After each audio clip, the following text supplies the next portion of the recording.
Hey, what's going on, everyone? My name is Matt Jarbo. This is 3 Buck Theater. Today is the 12th of November, 2018, and it will be a day, 100%, that will live in infamy if you are not only a comic book fan, a pop culture fan, a movie fan, a superhero movie fan, or you just happen to live at all in this modern age.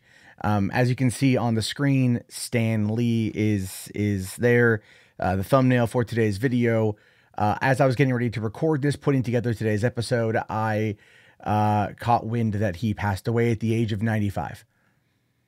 And that hit me like a ton of damn bricks. It hit me like a ton of bricks because you kind of expected, he's 95 years old, but it's like in that moment, right? In that moment, you just kind of like, it just guts you. And for me, it hit harder. And this is a weird, unrelated thing, but I was just discussing with my girlfriend going to see my grandfather, who's 86, who I haven't seen in a while, and her using the phrase, well, you don't know how much longer he's going to be around, right? And then I'm like, yeah, I really should go see him. And then, you know, this happens, and I'm immediately thrust into the mindset of, oh man, I got to go talk to family. It's not that to me, Stan Lee was family. I've met him one time. I met him at Comic-Con a long time ago. He was outside of Comic-Con, walking with some of the Marvel guys, and we just happened to be at the street corner together. Myself, a couple friends, Stan Lee, and I just kind of like, oh my God, you're Stan Lee, and he's all like, hey, and we're like, I'm like, can I get an autograph? And all I had was my badge, and he signed my badge, called me true believer, and then left. And it was just such a cool moment to meet Stan Lee. You know what I mean? Is to meet him on the street corner outside of Comic-Con when you could still do such a thing before it became as big and massive as it did.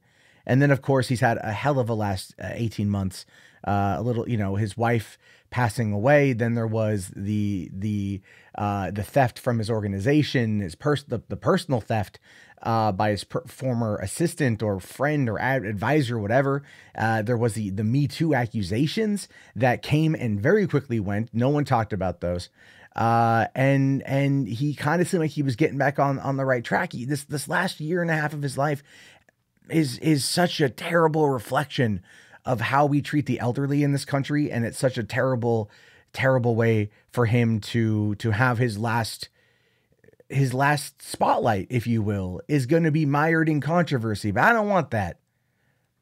To me, Stan Lee is a visionary, a creative, a person who shed so much light on darkness in this world, who contributed more to pop culture than probably nearly anybody else. A person whose own mind creations prompted me to get into wanting to talk about movies and superhero stuff. And so for that, part of my career is because of him. And watching these movies, these Marvel movies over the course of the past, you know, nearly 20 years, and seeing him pop up in each one has become such a staple, become such a great moment in those films you look forward to. And unfortunately, after what they've already shot, which I think is the next couple of them, that's it. No more, you know? And there's a sadness in that. There's a comfort in seeing Stan Lee in a movie. There's a comfort, and that's going to be gone. That's going to be gone when they finish it up, whenever they finish it up, however they finish it up. It's sad. It really is sad that Stan Lee has passed away. But before I move on to talking about the next subject matter, I do want to tell you guys my favorite Stan Lee cameo. And I want you in the chat to post your favorite Stan Lee cameo. Mine is actually, interestingly enough, Avengers, right? The Avengers from 2012. And it's not just so much that Stan Lee is there. It's the setting that he's in. Because the setting that he's in, I believe, was purposefully done as a nod, if you will, to the X-Men. Specifically, X-Men 3 Last Stand, or where at the end of that one, after Magneto ends up losing his powers, it's him sitting alone in a park playing chess, and he moves a piece very briefly, and that's where it ends. Like he's getting his powers back. Now, if you go and you look at that scene again, Stan Lee is sitting at a park with an elderly gray-haired man in very similar attire to Ian McKellen, with the similar build to Ian McKellen, a similar hairstyle to Ian McKellen, and they're playing chess in a New York park. I've always looked at that as Joss Whedon's subtle nod And maybe even Kevin Feige's subtle nod to his roots, right? That was a culmination at the time, in my opinion, of everything Feige had set out to do. 4 years into the MCU, 5 films at that point. And they had done this big epic feat that was going to launch everything into this into the stratosphere. You know what I mean? And then they nodded back to that moment in X-Men. I don't know if it's significant. I don't know what it means. I don't know if it's Feige or if it's a Whedon or if it's a combination. But it's there. That's my favorite. So if you feel sad today, if you feel upset today, if you are angry at the world today as a result of this, know that death is a natural part of life. But it's okay to have those feelings. It's okay to think back to all the joy and wonder this dude has brought into our lives as just geeks. And to know that he has left a mark on society greater than most of us ever will. That's his memory. That's his legacy. If I don't stop talking about it, I'm probably gonna cry a little bit. I'm getting teary. But Rip Stanley, may you find the peace now that you've been seeking for the last year and a half. May you be reunited with Joan and tell stories until the end of time. Yeah. All right. Box office. Let's talk about the box office. Something a little bit better this weekend. So it's Monday, the 12th. We get to look at the weekend totals for what came out. And of course, The Grinch, number 1 at 66 million. Bohemian Rhapsody, number 2 at 30 million, with a total gross of 100 million. Not too bad for that one. Overlord, only 10 million, but I don't think the movie was going to make as much money as they wanted it to. It probably would have made more money selling it to Netflix. But then again, the Cloverfield Paradox was a bit of a miss in certain regards. So I don't think Netflix wanted to dive in just as much, but they'll probably pick it up on the home video rights. The Nutcracker in the Four Realms, 9.6 million, giving it a total of 35 million. The Girl in the Spider's Web at number 5 kind of crashed and burned with only 8 million. And that one is weird to me because you figure in the Me Too movement, we're a year into Me Too, we're a year into all of this stuff. Claire Foy as a badass kind of female James Bond vigilante type in a dark thriller, like a dark erotic thriller, would have probably brought women in. I mean, they flocked to the cinema to go see, Anastasia Steele get the shit beat out of her in 50 Shades of Grey. You figure they would have come to this, but no, they didn't. And that's kind of weird, isn't it? That's very weird. But this probably is going to end the run for the Elizabeth Salander series, which is unfortunate because I very much loved the books. I loved David Fincher's version of the film. I liked the Swedish versions of the films with Noomi Rapace. But this one I just haven't got around to seeing yet, but I do want to see it because Fede Alvarez is definitely a good director and one that I like quite a bit. Then you've got A Star Is Born with 8 million, but it's nearing the $200 million mark, and that's pretty damn good. Nobody's Fool, which is a Tyler Perry film, 6.5 million, but total of nearly 25 million so far, which isn't bad for Tyler Perry. Tyler Perry just knows his markets, and those will do very well in the home video. Of course, number 8 is Venom with 4.9 million, putting it over. Well, it's already been over, but it's now definitely 206 million domestic, and we'll talk about later on. Actually, next we're going to talk about how much it's made total worldwide. Halloween, 3.8 million, but $156 million take home for that kind of movie is not bad. Guaranteed sequels to come. And then The Hate U Give, 2.1 million, only $26 million gross. And that one is one that I think is, again, it's kind of a hit or miss. The saddest thing about The Hate U Give is that the woman who wrote the screenplay died of cancer like the week the movie came out. That's the saddest thing about that movie, in my opinion. So yeah, that's, I didn't really see that talked about much, but that's true. That happened. It'll be interesting to see if the Grinch will be able to hold off Fantastic Beasts next week. It probably won't. Fantastic Beasts is going to probably pull in between 80 and 90 million. And then of course we're going to be going really, really, really into everything else for the holiday season. So jumping over here to Venom. It says here, Venom just passed Justice League at the box office. Now, this is one that I feel is almost being reported kind of with petty intentions, if I'm being honest, right? Like, I don't think anyone expected Venom to do what it's done, and everyone expected Justice League to do a lot better. Everyone expected Justice League to do just insane amounts of business, and it tapered out at about $650 million worldwide, when Wonder Woman was like 800 million worldwide. And it was a bit of a mess. And I don't know how the home video numbers were for this one. But it says here that the Symbiote felled Superman and Company on the strength of its opening in China, where the film debuted past Friday. After a $34.2 million opening day in China, Venom exceeded expectations and then some, raking in $111 million in this opening weekend. That, along with money Venom made domestically and in other markets over the weekend, that vaults Sony's film to almost $675 million worldwide, well above Justice League's $657 million, as noted by CNET. Now, the $111 million Chinese opening is the best any Sony film has ever done in the country, and is the second best opening for a superhero movie there, behind Avengers Infinity War with $191 million. So basically, what does that tell us? That tells us that Venom has legs. And again, no one saw Venom having legs. No one saw this being a thing. No one saw Venom like having this kind of power, but it does. And I just would like to reiterate what Uncle Ben would say: with great power comes great responsibility. I'm looking at you, Sony. I'm looking at you, Pascal, Arad, and Rothman. What are you going to do now? Besides hold Feige's feet to the fire. Let's be fair. Holding Feige's feet to the fire in this case is probably what they're going to do, because this movie on its own, an origin story, has grossed more than Ant-Man and the Wasp did. It grosses more than a few of the other Marvel movies, and it's an ancillary character. It's a side character, no Spider-Man, no major player. People still went to go see it, and they ultimately liked it. I mean, whether or not the critic reviews on it are one thing, they still liked the damn film. Okay. Like, I'm still in my mind trying to wrap my head around that. Like, I'm sure at Sony, everyone's like, we expected this to kind of tank, but it did okay. It did all right. It did all right. So, of course, you know, there's still not been a Venom sequel announcement, which is very weird. And I think the reason for that is because they were waiting on the Chinese release.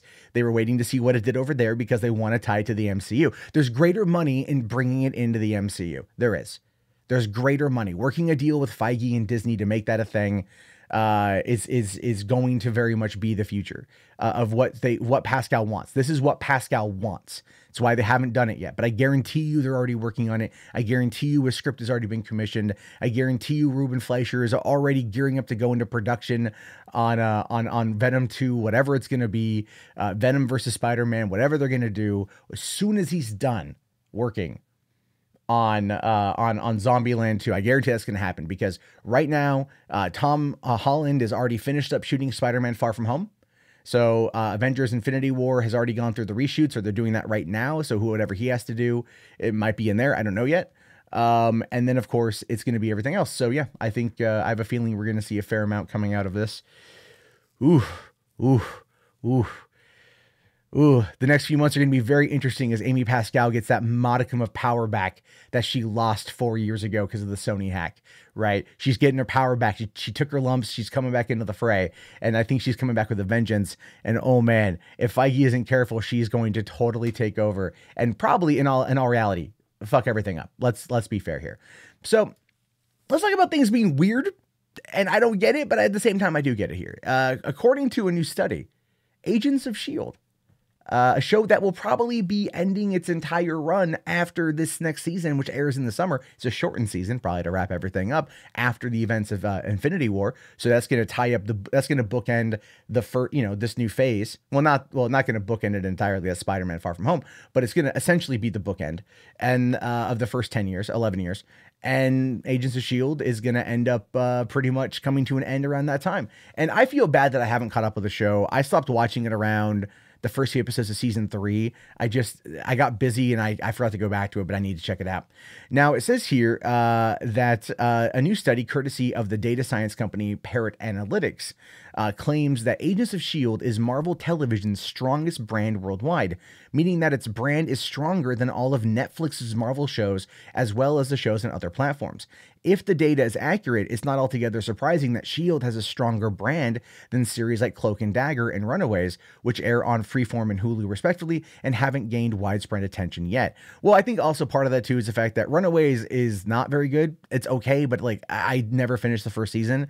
I just got kind of bored with it.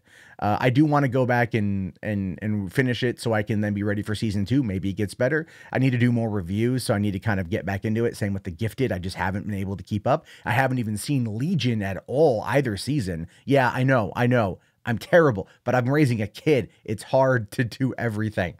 But Cloak and Dagger, I also, that's Freeform is cable. It's Hulu is paid. Hulu's got 20 million people using it, right? Not everyone's in there for Marvel stuff. Freeform is cable TV. I don't know the breakdown in terms of the viewer metrics, but at the same time, Netflix has 100 million people, and we have seen the popularity of those Marvel shows start to drop after The Defenders. And I think also part of this to do with the fact that they haven't been marketing it. They haven't been marketing it at all. Anyway, it says here, a bigger surprise is that S.H.I.E.L.D. is reportedly a stronger brand than Daredevil, Jessica Jones, and the other Marvel shows on Netflix. Admittedly, the recent cancellations of Iron Fist and Luke Cage, as well as the apparent unlikelihood of another season of The Defenders, like the first, indicate that the show's brands weren't as strong as some expected. Still, having stronger brands than the bigger Marvel Netflix hits is a big deal for S.H.I.E.L.D. if accurate. Now, okay. But let's kind of break down though the big elephant in the room here, the whole reasoning for all this shit, right? The big thing here essentially is that, right? Well, think about this for a second. S.H.I.E.L.D. does run parallel to the MCU. It has from the beginning. They kind of branched off a little bit in terms of, cross connection back in 2015. But for the most part, it still runs parallel to what's going on. I mean, they really tried setting up the Inhumans on season, I think 3 of S.H.I.E.L.D., thinking that the movie would be coming out in 2018. That's true. The movie was originally the Inhumans movie was going to launch on November 2nd of this year when it was announced back in 2014, right? So it's like, it's pretty funny that happened. People were joking about it online, like, oh, I saw the Inhumans movie, it was great. But no, they've run parallel. Plus, ABC is a much larger base, right? It has a much larger viewership. It also is on Netflix. So it's entirely possible that the Agents of S.H.I.E.L.D. show, just because it runs parallel to the MCU and they release 3 MCU films a year, well, people watch. People pay attention to that more, and that's maybe what's helped it kind of eke along. Since Netflix doesn't release internal data, we don't know any of the details, but it does seem to make sense that S.H.I.E.L.D. would be a stronger brand, considering that it is a year and a half older than Daredevil, and it's kept on primetime Tuesdays. I think it went from 8 p.m. to like 10 p.m. I don't know. It's in that realm. And then they moved it to no, not Fridays. Did they move it to Fridays? I don't remember. Again, I'm behind. I wait for it to come to Netflix, which is what a lot of other people do, I think, which is why I think it has a strong brand there. But that's kind of where I see it. So yeah, it doesn't really surprise me that Agents of S.H.I.E.L.D. is more popular than Marvel shows. It really doesn't surprise me at all. What is the Netflix series? It has everything to do with marketing. Everything to do with connectivity, right? We know that the Defenders or the Marvel series are connected in their own little world, which is great. And we know they reference the larger MCU as a whole. Fans for years have been begging for the crossover to happen into the greater MCU. Kevin Feige keeps teasing it. They keep hinting at it, like Joseph Loeb keeps hinting at it. But really it boils down to Ike Perlmutter not playing ball and being a jerk against Feige. And I think that separation has ultimately impacted the brand in a negative way. It's one of the reasons why they're moving all those Marvel shows to the Disney Play service, right? Or the Disney Plus service. Tom Hiddleston is confirmed as Loki in that series. Sebastian Stan and Anthony Mackie are coming back for the Falcon and Winter Soldier series. Elizabeth Olsen and Paul Bettany are going to be Scarlet Witch and Vision getting their series. And I wouldn't be surprised if we see Ant-Man get a series there or something along those lines. You know what I mean? Like, I wouldn't be surprised if they just start migrating a lot of the smaller characters. Even though Ant-Man and the Wasp did well, I don't see us getting a third film, but I do see a series coming out of that one, right? But it makes sense. It makes sense. When you have it separated, fans lose interest. And when you have your core audience here and the ancillary audience over here, and the ancillary audience wants it to be this because they are also part of this audience, and this audience doesn't know about this because they're not connected, that becomes a problem. I think they would have been a lot more successful had they actually been able to make this thing work, but they didn't. And that's their own damn fault, actually. And this is where we are. But expect Agents of S.H.I.E.L.D. to wrap up with this particular season of the show. I think they're either gonna see how it does for the 13 episodes or 10 episodes or whatever it was chopped down to, and I think they're gonna probably give it a full-on series finale just because it's probably time. Now, this last story here is really interesting because The Chilling Adventures of Sabrina, another Netflix show, is facing a $50 million lawsuit from Satanists. It's not something you hear every day, right? It's not something you hear all the time. Now, it's all about this statue that you see right here. So it says here that, as Variety noted, the $50 million lawsuit claims the statue features several elements that make it an original expression subject to copyright. The Satanic Temple said the statue cost around $100,000 to design and build, basing it on the 19th century iconography. The original Baphomet statue shows two children looking up at a goat-headed man with awe. The statue shown on Netflix's Sabrina series looks very similar. The statue is first shown on episode 2 as a main feature in the Academy of the Unseen Arts. Now, the Satanic Temple has become known for objecting to various religious statues and monuments. The Baphomet statue is now in Detroit, but the temple wanted to place it alongside the representation of the Ten Commandments in Oklahoma, which is that's unrelated, but it's pretty funny. Now, it says here that the Satanic Temple filed the lawsuit on November 8th, asks for at least $50 million for each alleged infraction, copyright infringement, trademark violation, and injury to the business's reputation. It's very odd that the Church of Satan would come out and say, "Hey guys, would you stop fucking with our reputation, please? You're making us look bad." I can't be the only one that's laughing at that one. But to give you a closer look here, this is what the image is. You get a better idea here. So on the top image, if you're watching this on YouTube, shows the Baphomet statue, and the bottom image shows the Chilling Adventures of Sabrina Baphomet statue.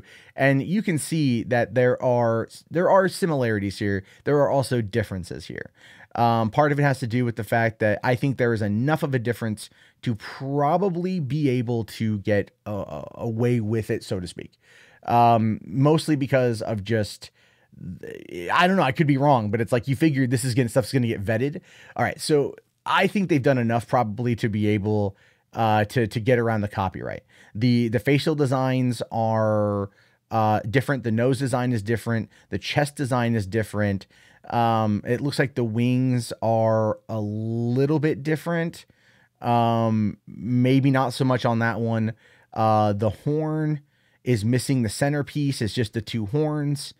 Things like that. Like, there are enough differences there to where most likely they're not going to, like, they might settle, but they're probably not going to do anything about it.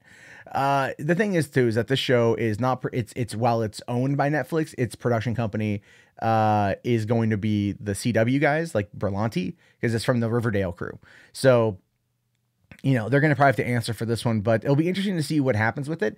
I could be wrong, and it's possible that they have a strong enough case, and they're going to actually be able to do this, that they're actually going to be able to get the money off of this. But they want basically $100 million, and they're not going to get that. But it does give them some press, it does give them some attention, and it does give them what they want in that regard. So I think ultimately this is what they're after. And I fully support the Baphomet statue going and being next to the Ten Commandments on church property or on state property, right? Because it's like, screw it, keep religion out of all that stuff. Why not troll the Christians? I'm okay with that. But at the same time, coming out against a Netflix series and claiming that you suffered damages to your reputation is just, it feels like it's a little bit over the top in regards to litigation. Anyway, that wraps up today's episode of 3 Buck Theater. Today is the 12th of November, 2018. Again, a day that will be known for as the day Stan Lee passed away. I do kind of want to quickly talk about the channel. If you guys are around this way, that'd be great. I've been kind of going back and forth a bit on my own in regards to how I want to approach things.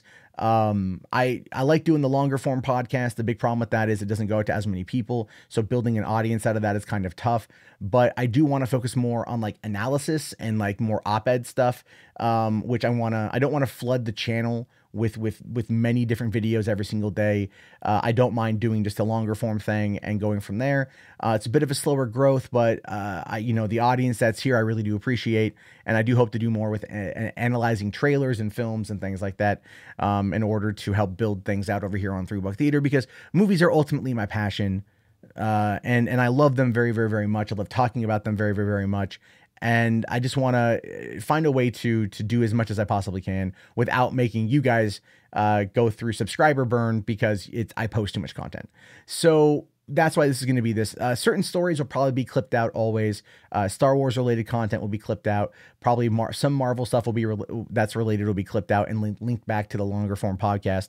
And that's just in order to bring in new viewers to the longer form stuff. Anyway, if you guys catch us, if you guys are listening to this live, please let me know down in the comments here.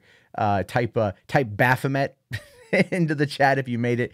And if you are on iTunes, again, thank you so much for listening. I'll talk to you guys later. Have yourself a great day, and peace out.